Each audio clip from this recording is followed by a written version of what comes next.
அனைவருக்கும் வணக்கம். என்னுடைய பெயர் குமார். எனக்கு இப்போது 30 வயது ஆகிறது. இன்னும் திருமணமாகவில்லை. நான் இஎஸ்ஐ மருத்துவமனையில் ஊழியராக வேலை செய்து கொண்டிருக்கிறேன். மெடிக்கல் கிளைம் பணம் தேவை என்றால் என்னைதான் வந்து சந்திக்க வேண்டும். அப்படித்தான் அவள் வந்து என்னை சந்தித்தாள். அவளுடைய பெயர் பிரிந்தா. என்னை விட 2 வயது அதிகம். அவளுக்கு 32 வயது இருக்கும். திருமணமாகி ஏறத்தாழ 7 வருடம் மற்றும் 2 குழந்தைகளுடன் உள்ள ஒரு குடும்ப பெண்தான். பார்ப்பதற்கே மங்களகரமாகவும் தெய்வ கடாட்சியாகமாகவும் ஜொலிக்கக்கூடிய ஒரு முகம். கலர் சற்று கம்மிதான் என்றாலும் முக லட்சணம் அனைத்துமே நின்னு பேசும். பகலில் தெய்வீகமாக தெரிந்தவள் இரவில் படுக்கையில் ஒரு காம ராட்சசியாகவே மாறிவிடுவாள் என்பது அந்த நாள் அவளோடு நான் தனிமையில் இருக்கும் வரை எனக்கு தெரியவில்லை. அவளது அங்கங்கள் ஒவ்வொன்றுமே எது எது எவ்வளவு அளவு இருக்க வேண்டுமோ அது அவ்வளவளவு கச்சிதமாக இருக்கும். அவளது இடுப்பு ஒரே ஒரு மழிப்புடன் கூடிய இடுப்பு. அந்த இடுப்பில் வலிக்கு விழுந்து விடலாம். அவ்வளவு வலுவழுப்பாக இருக்கும். ஒரு நாள் அவள் நான் வேலை செய்த இஎஸ்ஐ மருத்துவமனைக்கு வந்தாள். அவள் ஒரு பாலிடெக்னிக் கல்லூரியில் பேராசிரியராக வேலை செய்வதாகவும் கூறினாள். அவளுக்கு 2வது பிரசவம் நடந்த பிறகு மெடிக்கல் கிளைம் பணம் வேண்டுமா என என்னை வந்து சந்தித்தாள். நான் அவளை பார்த்ததுமே விழுந்து விட்டேன். அவளுடைய அழகில் நான் மயங்கி விட்டேன். அவளை எப்படியாவது அனுபவிக்க வேண்டும் என்ற ஆசை எனக்குள் வந்தது. அதனால் அவளை எப்படியாவது கரெக்ட் செய்து விட வேண்டும் என்று எனக்கு தோன்றியது. அதனால் அவளுக்கு எப்படியாவது உதவி செய்து அந்த பணத்தை சீக்கிரமாகவே அவளுக்கு பெற்றுக் கொடுத்து விட வேண்டும். அதன் மூலமாக அவளுடன் ஒரு நட்பை ஏற்படுத்திக் கொண்டு அவளை என்னுடைய வலையில் வீழ்த்தி அவளை தினமும் அனுபவிக்க வேண்டுமா என நானும் திட்டமிட்டேன். அதேபோல அவள் கேட்ட அந்த மெடிக்கல் கிளைம் பணத்தையும் அவளுக்காக நான் வாங்கி கொடுத்தேன். அதன் பிறகு நான் அவளோடு தொடர்பு வைத்துக் கொள்ள விரும்பினேன். ஆனால் அவள் என்னை கண்டு கொள்ளவே இல்லை. அவள் உண்டு அவள் வேலை ஒன்றுமே இருந்தாள். அதன் பிறகு எதர்ச்சியாக ஒரு நாள் நான் அவளுக்கு மெசேஜ் செய்தேன். அப்போது அவளோ நான் மருத்துவமனையில் அனுமதிக்கப்பட்டிருக்கிறேன் என்று கூறினாள். நானோ என்னாச்சு ஏதாச்சு என்று கேட்டேன். 2வது குழந்தை பெற்ற பிறகு தனக்கு உடல்நிலை கொஞ்சம் மோசமாகிவிட்டது. அதனால் அதற்கான ட்ரீட்மெண்ட் தான் நான் எடுத்துக் கொண்டிருக்கிறேன் என்றும் சொன்னாள். உடனே நான் இந்த இதய சாக்காக வைத்து அவளுடன் மீண்டும் நாம் தொடர்பை ஏற்படுத்திக் கொள்ள வேண்டும். அவளை அடிக்கடி சந்திக்க வேண்டும் என நான் முடிவு செய்தேன். அதனால் அவளிடம் அப்படி என்றால் நீங்கள் எடுத்துக்கொள்ளக்கூடிய இந்த ட்ரீட்மெண்ட்டுக்கு செலவாகும் பணத்தை கூட நான் மெடிக்கல் கிளைம் பணத்தை வாங்கி தர முடியும். நான் உங்களுக்கு உதவி செய்கிறேன் என்று சொன்னேன். அவளுக்கு ரொம்ப சந்தோஷம். இந்த பணமும் நமக்கு கிடைத்தால் நன்றாக இருக்குமே என அவளும் விரும்பினாள். அதன் பிறகு நீங்க ட்ரீட்மெண்ட் எடுத்து முடித்த பிறகு அந்த வில்லை எல்லாம் கொண்டு வாங்க, நான் உங்களுக்கு உதவி செய்றேன் என்று சொன்னேன். அவளும் சரி என்று சொன்னாள். அதேபோலவே மெடிக்கல் ட்ரீட்மெண்ட் எல்லாமே முடித்துவிட்டு அந்த பில்லை எல்லாம் என்னிடம் வந்து கொடுத்தாள். இந்த முறை நான் கொஞ்சம் உஷாராகிவிட்டேன்.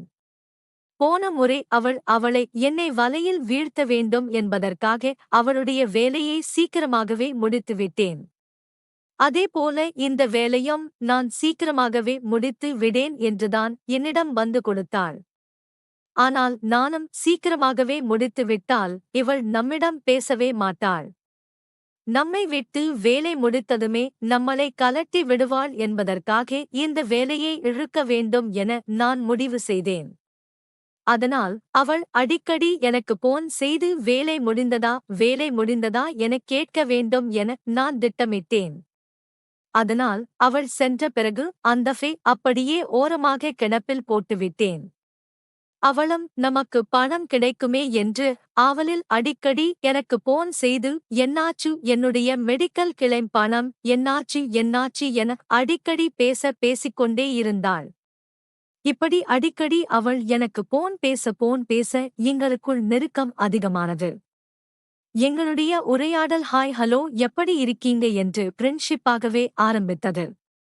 சுற்றி வளைத்து பேசுவது எனக்கு சரித்திரத்திலேயே இல்லை. என்ன வேண்டும் என்பதை நேரடியாகவே கேட்டு புரிந்து கொண்டு தெரிந்து கொண்டு கிட்டத்தட்ட முதல் நாளில் முடிவிலேயே அனைத்தையும் பற்றி பேசும் அளவிற்கு ஒரு நண்பக தன்மையான நண்பனாகவே நான் அவரள மாறிவிடுவேன்.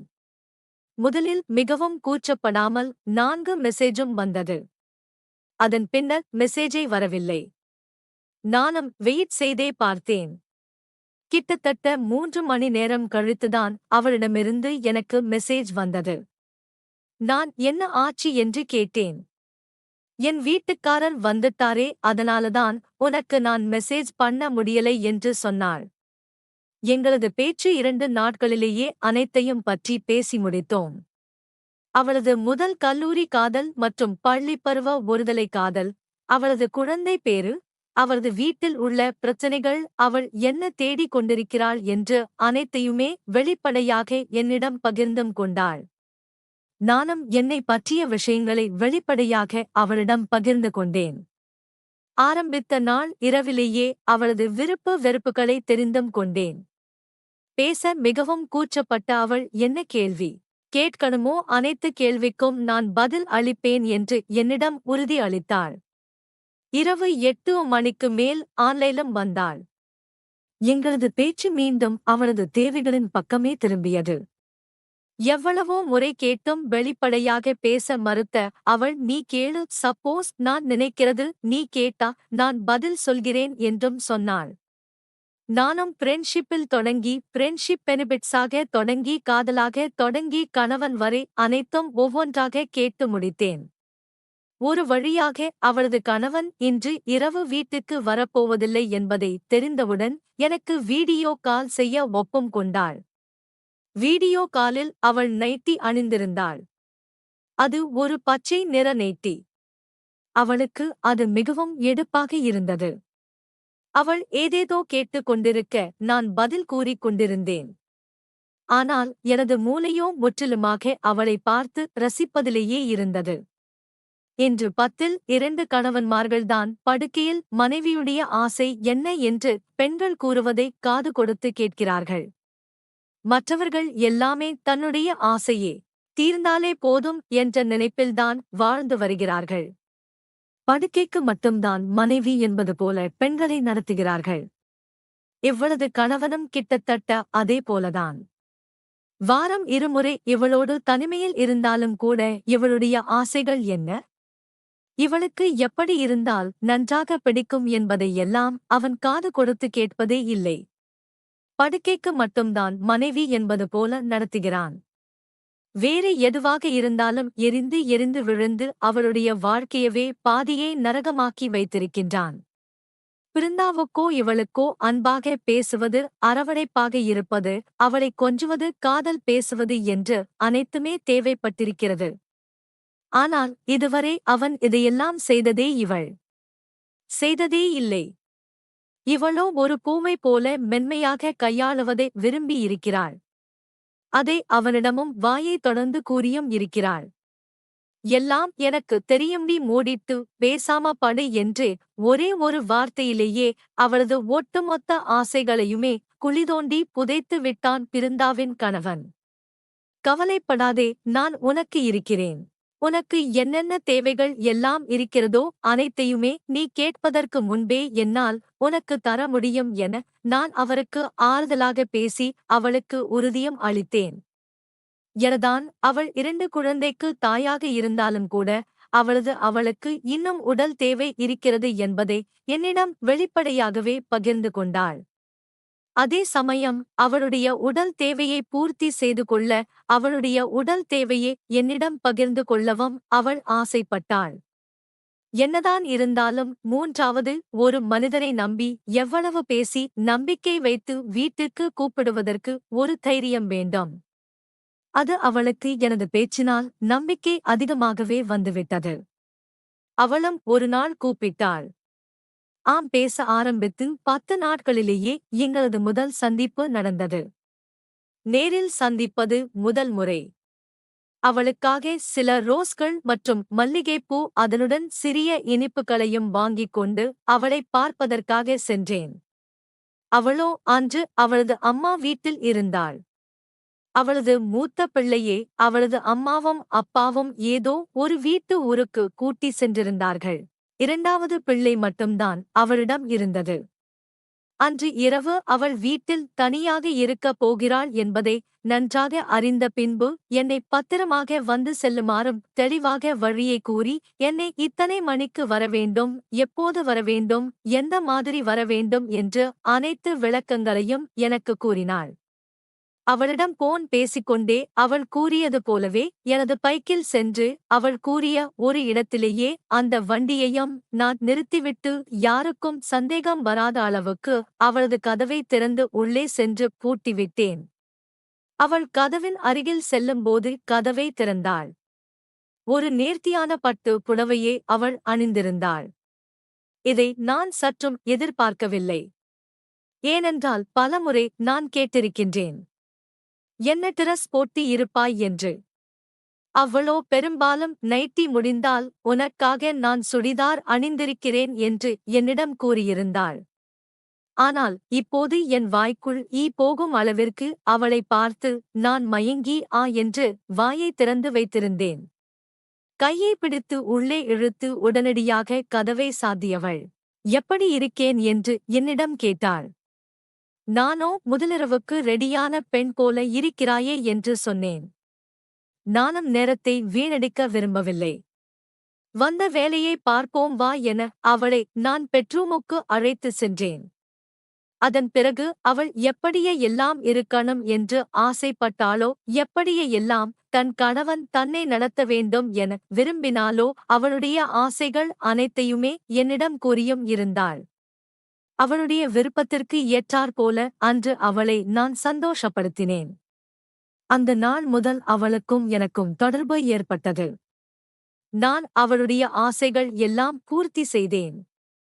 அதனால் அவளுக்கு என் மீது அதீதமான காதலும் ஏற்பட்டது.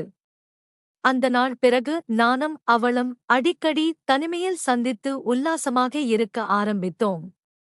இப்படியே எங்குடைய கள்ளக்காதல் தொடங்கியது. நாட்கள் மாதங்கள் ஆகின. மாதங்கள் வருடங்கள் ஆகியது. ஒரு கட்டத்தில் பிருந்தாவுக்கு என் மீது அதீதமான அன்பும் ஏற்பட்டது. அவள் கணவனை பிரிந்து என்னுடனே வாழவும் விரும்பினாள். எனக்கும் அவள் மீது இருந்த ஆசையின் காரணமாக நானும் அதற்கு சம்மதம் தெரிவித்தேன். அதன் பிறகு பிருந்தாவோ தன் கணவனிடம் எப்படியாவது விவாகரத்து வாங்கிவிட வேண்டும் என முடிவு செய்தாள். அதன் பிறகு வேண்டுமென்றே அவள் தன் கணவனிடம் அடிக்கடி சண்டை போடவும் ஆரம்பித்தாள். அவரிடம் கோபம் படுவது, சண்டை போடுவது, அடிக்கடி கணவனிடம் சண்டை போட்டுக்கொண்டு அம்மா வீட்டுக்கு வருவது இப்படி தொடர்ந்து செய்து கொண்டே இருந்தாள். கணவனை பார்த்தாலே எரிந்தெரிந்து விழுந்திருந்தாள். எரிந்தெரிந்து விழுந்து கொண்டே இருந்தாள். ஒரு கட்டத்தில் கணவனும் பிருந்தாவுடன் வாழ விருப்பமில்லாமல் போனது. அவருடைய கணவன் பிருந்தாவை படுக்கைக்கு அழைத்தாலும் கூட அவள் அதன் பிறகு செல்வதே இல்லை. எதுக்கெடுத்தாலும் சண்டை போடவும் ஆரம்பித்தாள். ஒரு கட்டத்தில் நான் உன்னுடன் வாழ விரும்பவில்லை, எனக்கு நீ விவாகரத்தை கொடுத்துவிடு என்றும் கூறினாள். இதனால் கணவன் மனைவிக்கு சண்டை அதிகமாகி ஒரு கட்டத்தில் இருவரும் பிரியவும் முடிவு செய்தார்கள். இது பிருந்தாவுக்கு ரொம்ப மகிழ்ச்சியாக இருந்தது. கணவனிடம் விவாகரத்தை பெற்றுவிட்டு என்னை திருமணம் செய்து கொண்டு சந்தோஷமாக வாழலாம் என்றும் இனி கள்ளத்தனமாக ஒரு உறவை மெயின்டைன் செய்ய வேண்டாம் எனவும் அவள் நினைத்திருந்தாள். அவள் நினைத்தது போலவே அவளுடைய கணவனும் அவளுக்கு விவாகரத்து கொடுத்தும் விட்டான். இதனால் பிருந்தாவும் சந்தோஷப்பட்டாள். ஆனால் எனக்கோ பிருந்தாவை திருமணம் செய்து கொள்ள விருப்பமில்லை. அவன் கணவன் விவாகரத்தை கொடுக்க மாட்டான். நாட்களை இழுத்தெடுப்பான். அதுவரைக்கும் நாம் பிருந்தாவை அனுபவித்துக் கொள்ளலாம் என்றுதான் நினைத்தேன். ஆனால் பிருந்தாவின் கணவனோ அவள் எப்போது அவனுடன் படுக்க மாட்டேன் என்று சொன்னாலோ அதிலிருந்து அவனுடைய உடல் தேவைக்காக வேறு ஒரு பெண் தேவைப்பட்டதால் பிருந்தாவுக்கு உடனடியாக அவன் விவாகரத்தை கொடுத்துவிட்டான். இதை நான் சற்றும் எதிர்பார்க்கவில்லை. நானும் கடைசி வரைக்கும் பிருந்தாவை அனுபவித்துக் கொண்டு இருக்கலாம் என்றுதான் நினைத்தேன். ஆனால் அவளுடைய கணவனும் அவளுக்கு விவாகரத்தை கொடுத்துவிட்டான். அதன் பிறகு பிருந்தா என்னிடம் வந்து என் கணவனிடம் நான் விவாகரத்தை வாங்கிவிட்டேன். என்னை நீ திருமணம் செய்து கொள் என்று சொன்னாள். உடனே நான் என்ன செய்வது என யோசித்தேன். அப்போது நான் பிருந்தாவிடம் இப்பதானே உன் கணவன் உனக்கு விவாகரத்தை கொடுத்திருக்கிறான். அதற்குள்ளாகவே நீ என்னை திருமணம் செய்து கொண்டால் ஊரார் என்ன சொல்வார்கள்? கொஞ்ச நாள் போகட்டும். அப்போதுதான் நம்முடைய தகாத உறவு பற்றி யாருக்கும் தெரியாது. நாம் ஒரு வருடம் கழித்து திருமணம் செய்து கொள்ளலாம் என்று நானும் முன்னெடுத்தேன். என் மீது இருந்த ஆசையாலும் மோகத்தாலும் பிருந்தாவும் அதனை நம்பிவிட்டாள். அதன் பிறகு நீ சொல்லுவதுதான் சரி, ஒரு ஆண்டு செல்லட்டும், அதன் பிறகு நாம் இருவரும் திருமணம் செய்து கொள்ளலாம் என்றும் கூறினாள். எனக்கும் சந்தோஷப்பட்டேன். அதன் பிறகு மீண்டும் எங்களுடைய தகாத உறவு தொடர்ந்தது. இந்த முறை எந்தவிதமான பயமும் இல்லாமல் பிருந்தா என்னை வந்து சந்திக்க ஆரம்பித்தார். எங்களுடைய தகாத உறவு தொடர்ந்தது. நாங்களும் அடிக்கடி தனிமேல் சந்தித்து உல்லாசமாக இருந்து வந்தோம். அப்போதுதான் என்னுடைய வீட்டில் எனக்கு பெண் பார்த்தார்கள். அந்த பெண் எனக்கு பிடித்தும் இருந்தது. அதிகமான வரதட்சணையும் கொடுத்தார்கள். அதனால் பிருந்தாவுக்கு தெரியாமல் அந்த பெண்ணை திருமணம் செய்து கொள்ள நானும் முடிவு செய்தேன். அதன் பிறகு என்னுடைய ஊருக்கு நான் சென்று வருகிறேன். வருவதற்கு எப்படியும் ஒரு 10 நாட்களாக ஆகும். வீட்டில் நிறைய பிரச்சனை இருக்கிறதே, அதனால் அதையெல்லாம் சரி செய்துவிட்டுதான் வருவேன் என பிருந்தாவிடம் நான் ஒரு பொய் சொல்லிவிட்டு என்னுடைய ஊருக்குச் சென்றேன். அங்கு என் பெற்றோர்கள் எனக்கு பார்த்து வைத்த பெண்ணை நானும் திருமணம் செய்து கொண்டேன். அதன் பிறகு அவளோடு நான் சந்தோஷமாக வாழவும் ஆரம்பித்தேன். வாரம் வாரம் நான் ஊருக்கு சென்று விடுவேன். 5 நாட்கள் பிருந்தாவுடன் இங்கு சந்தோஷமாக அவளுடன் உல்லாசமாக இருப்பது. வாரம் 2 நாள் நான் ஊருக்கு சென்று என் மனைவியோடு அவளை சந்தோஷப்படுத்துவது என நான் 2 பேருடன் ஜாலியாக வாழ்ந்து வந்தேன். ஒரு நாள் நான் என்னுடைய பிருந்தாவோடுதான் தனிமையில் உல்லாசமாக இருந்துவிட்டு நான் பாத்ரூமுக்கு சென்று கழுவச் சொன்னேன். அந்த சமயம் பாரு, என்னுடைய மனைவி எனக்கு போன் செய்துவிட்டாள். அப்போது நான் பாத்ரூமில் இருக்கும்போது என்னுடைய செல்போன் அடித்தது. அந்த செல்போனை எடுத்து பிருந்தா பார்க்கும்போது அதில் மை பார்ட்னர் என்று இருந்தது. இதை பார்த்ததுமே பிருந்தா அதிர்ச்சியானாள். அதன் பிறகு நான் பாத்ரூமிலிருந்து வெளியே வந்ததும், யாரு இவங்க? இவங்க ஏன் உனக்கு போன் பண்ணணும்? மை பார்ட்னர் எதுக்கு நீங்க சேவ் பண்ணி வச்சிருக்கீங்கன்னு என்னிடம் சண்டை போட ஆரம்பித்தாள். அப்போதுதான் நான் வேறு வழி அல்ல, கண்டிப்பாக பிருந்தாவுக்கு தெரிந்துவிட்டது. வேறு ஏதாவது ஒரு பொய்யை சொல்லிதான் இவளை சமாளிக்க வேண்டும் என நான் முடிவு செய்தேன். அப்போது நான் அவள் முன்னாடி வேணும் என்றே அழுதேன். என்னை மன்னித்து விடு விருந்தா. நான் ஊருக்கு சென்ற இடத்தில் என்னுடைய பெற்றோர்கள் என்னை கட்டாயப்படுத்தி ஒரு பெண்ணை திருமணம் செய்து வைத்துவிட்டார்கள்.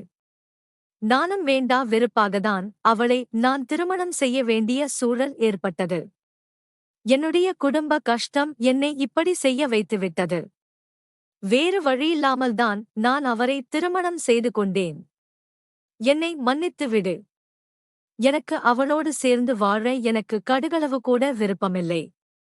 கொஞ்ச நாளிலேயே நான் அவரை விவாகரத்து செய்து விடுவேன். அல்லது உன் கணவன் உனக்கு விவாகரத்தை கொடுக்க நீ என்னெல்லாம் செய்தாயோ அதே போல நான் என் மனைவியிடம் செய்து அவளே எனக்கு விவாகரத்தை கொடுக்கும்படி நான் செய்து விடுவேன். என்னை நம்பு, நான் உன்னை நான் ஏமாற்றவில்லை. எனக்கு இந்த திருமணத்திலேயே விருப்பமில்லை என்று சொல்லி நானும் நாடகம் ஆடினேன். நான் அழுததை பார்த்ததுமே பிருந்தா மனம் மாறி என்னுடைய நடிப்பை அவள் நம்பிவிட்டாள். அதன் பிறகு மீண்டும் எங்களுடைய தகாத உறவு தொடர்ந்தது. அதன் பிறகும் நான் பிருந்தாவை என்னுடைய தேவைக்காக நான் பயன்படுத்திக் கொள்ள ஆரம்பித்தேன். இப்படியே நாட்களும் சென்று கொண்டிருந்தது. ஒரு கட்டத்தில் என் மனைவியும் கர்ப்பமாகிவிட்டாள். இந்த விஷயமானது எப்படியோ பிருந்தாவுக்கு தெரிய வந்தது. இதனால் மீண்டும் பிருந்தா என்னிடம் சண்டையிட ஆரம்பித்தாள். நீ விருப்பமில்லாமல் தானே அவளை திருமணம் செய்து கொண்டாய் என்று சொன்னாள். பிறகு எப்படி அவள் கர்ப்பமாவாள்?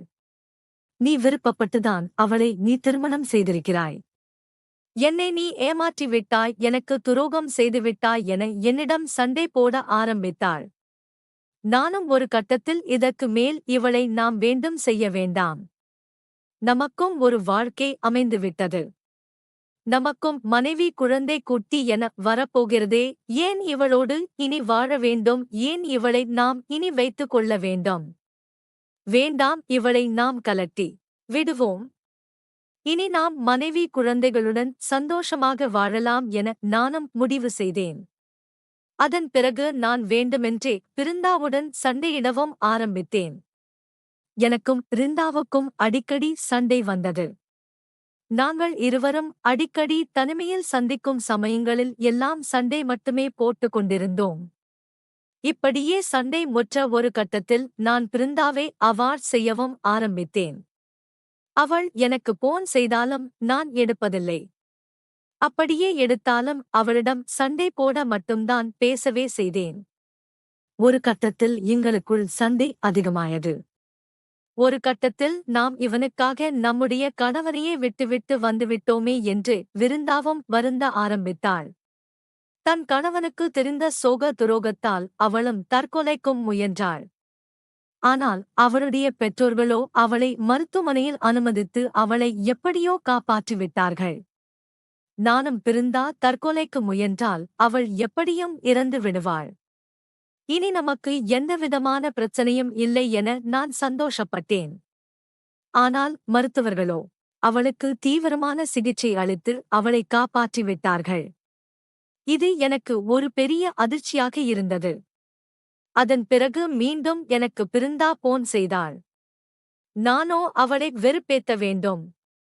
அவள் மீண்டும் தற்கொலை செய்து கொள்ள வேண்டும் என் எண்ணத்தில் அவளை மீண்டும் தற்கொலைக்கு தூண்டும் விதமாக நான் பேசினேன். இனி இன்னும் சாகலையா, நீ இன்னும் உயிரோடுதான் இருக்கிறியா என அவளுடைய கோபத்தை அதிகரித்தேன். அப்படி என்றால் அவள் மீண்டும் எருத்துப் போய் தற்கொலை செய்து கொள்வாய் என நினைத்தேன். ஆனால் அதுவே அது என் பக்கமாக திரும்பும் என நான் நம்பவில்லை. நான் அவளை நீ இன்னும் சாகவில்லையா என்று கேட்டதே அவளுக்கு என் மீது கோபத்தை அதிகரித்துவிட்டது. இனி நாம் ஏன் சாக வேண்டும், அவனை சாகடித்து விட வேண்டும் என்று என்னை அவள் சாகடிக்க வேண்டும் என முடிவு செய்தாள். அதன் பிறகு அவள் என்னை எப்படி சாகடிக்கலாம் என ஒரு திட்டமும் விட்டாள். அதற்காக அவள் கடைக்கு சென்று தூக்க மாத்திரைகளையும் வாங்கி வந்தாள். மேலும் கூர்மையான ஒரு கத்தியையும் வாங்கி தன்னுடைய பேக்கில் வைத்துவிட்டாள். அதன் பிறகு எனக்கு போன் செய்தாள். நான் இனிமேல் உன்னை சந்திக்க மாட்டேன். உன்னுடன் பேச மாட்டேன். உன்னுடைய வாழ்க்கையில் நான் குறுக்கிட மாட்டேன். ஆனால் கடைசியாக ஒரே ஒரு முறை உன்னை நான் பார்க்க வேண்டும் என ஆசைப்படுகிறேன். உன்னுடன் நான் தனிமையில் இருக்க வேண்டும் என விரும்புகிறேன் என கூறினாள். ஆனால் நானோ ஏன் இவள் திடீரென நம்மளைதான் சந்திக்க வேண்டும் என்கிறாள், தனிமையில் இருக்க வேண்டும் என்று கூறுகிறாளே. இவளை தனிமையில் சந்திப்பது நமக்கு டேஞ்சர் ஆயிடுச்சே. அதனால் நாம் சந்திக்க கூடாது என முடிவு செய்தேன். வேணுமென்றால் நான் வேலை செய்யும் இந்த அலுவலகத்துக்கு வா. நாம் சிறிது நேரம் என்னிடம் பேசிவிட்டு செல். இதற்கு மேல் நான் உன்னை பார்க்க விரும்பவில்லை என கூறிவிட்டேன். அவளும் சரி என ஒத்துக்கொண்டாள். அவள் நீ வரும்போதே எனக்கு பிடித்த ஒரு உணவையும் வாங்கி சமைத்து வந்தாள். அந்த உணவில்தான் அவள் தூக்க மாத்திரைகளை கலந்து கொண்டு வந்தாள்.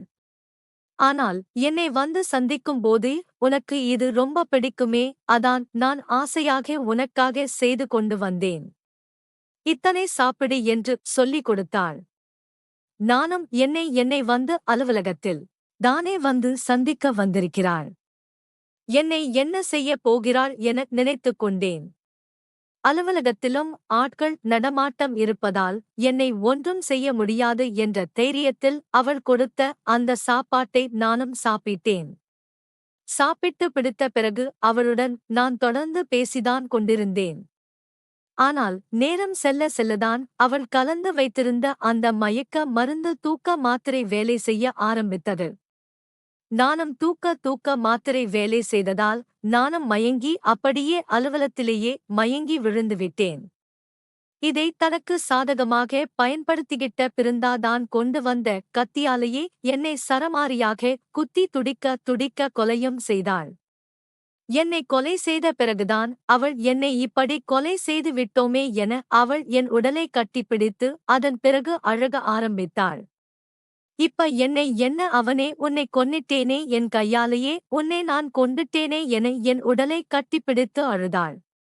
அதன் பிறகு அவளை காவல் நிலையத்துக்கு 100க்கு போன் செய்து இந்த மாதிரி எஸ்ஐ மருத்துவமனையில் நான் ஒருவரை கொலை செய்துவிட்டேன், உடனடியாக வாருங்கள் என அழைத்தாள். அவளை போலீசுக்கு போன் பண்ணி பேசியதால் போலீசாரே அதிர்ச்சி அடைந்தனர். அதன் பிறகு உடனடியாக போலீசாரும் மருத்துவமனைக்கு வந்தார்கள். நான் என்னுடைய உடல் அருகிலேயே பிருந்தாவும் உடம்பெல்லாம் இரத்த காயங்களோடு உடம்பெல்லாம் இரத்த கரையோடு அவள் பக்கத்திலேயே உட்கார்ந்து அழுது கொண்டிருந்தாள். இந்த தகவலானது உடனடியாக என் மனைவிக்கும் தெரியப்படுத்தினார். என்னை நிறைமாத கர்ப்பிணியாக இருந்த மனைவி மருத்துவமனைக்கு வந்து என் உடலை பார்த்து கதறி அழுதாள். அப்போதுதான் நான் பிருந்தாவுடன் தகராத உறவில் இருக்கிறேன் என்பதையே என் மனைவிக்கு தெரிந்தது. அவளும் கதறி கதறி துடித்து துடித்து அழுது கொண்டிருந்தாள். அதை பார்த்த மற்றவர்களும் என் மனைவியின் மீது இரக்கப்பட்டனர். இப்படி சின்ன வயசிலேயே வயிற்றில குழந்தையோடு இருக்கும்போதேதான் புருஷனை பறி கொடுத்துட்டாளே என்று அனைவரும் என் மனைவியின் மீது இரக்கப்பட்டனர். அதன் பிறகு என்னுடைய உடலானது பிரேத பசனைக்காக மருத்துவமனைக்கு கொண்டு செல்லப்பட்டது. பிருந்தாவையும் போலீசார் கைது செய்து காவலையும் அழைத்து சென்று விசாரணை செய்தார்கள். அப்போதுதான் எங்களுக்குள் என்ன உறவு ஏற்பட்டது, எப்படி உறவு ஏற்பட்டது, எதற்காக விருந்தா என்னை கொலை செய்தாள் என்று அனைத்து விஷயங்களையுமே போலீசாரிடம் வாக்கு மூலமாக அளித்தாள். அதைத் தொடர்ந்து போலீசார் அவள் மீது கொலை வழக்கு பதிவு செய்து அவளை நீதிமன்றத்தில் ஆஜர்படுத்தி சிறையிலும் அடைத்துவிட்டனர். திருமணமான ஒரு பெண் மீது ஆசைப்பட்டதால் இன்று நான் இறந்தே விட்டேன். கள்ளக்காதல் ஒருபோது கள்ளக்காதலில் இருப்பவர்கள் ஒன்று இறந்து போவார்கள் அல்லது சிறைக்கு செல்வார்கள். இந்த சம்பவத்தில் நான் இறந்துவிட்டேன். அதனால் கள்ளக்காதலில் ஈடுபடுவதை தவிர்க்குவது நல்லது. நீங்கள் யாரனும் தகாத உறவு வைத்துக் கொண்டிருந்தால் இன்றே அந்த உறவை முறித்துவிடுங்கள். யாரனும் கள்ளக்காதலில் ஈடுபடாதீர்கள். அது உங்களையும் உங்களுடைய குடும்பத்தையுமே அழித்துவிடும். நன்றி, வணக்கம். ஆம்.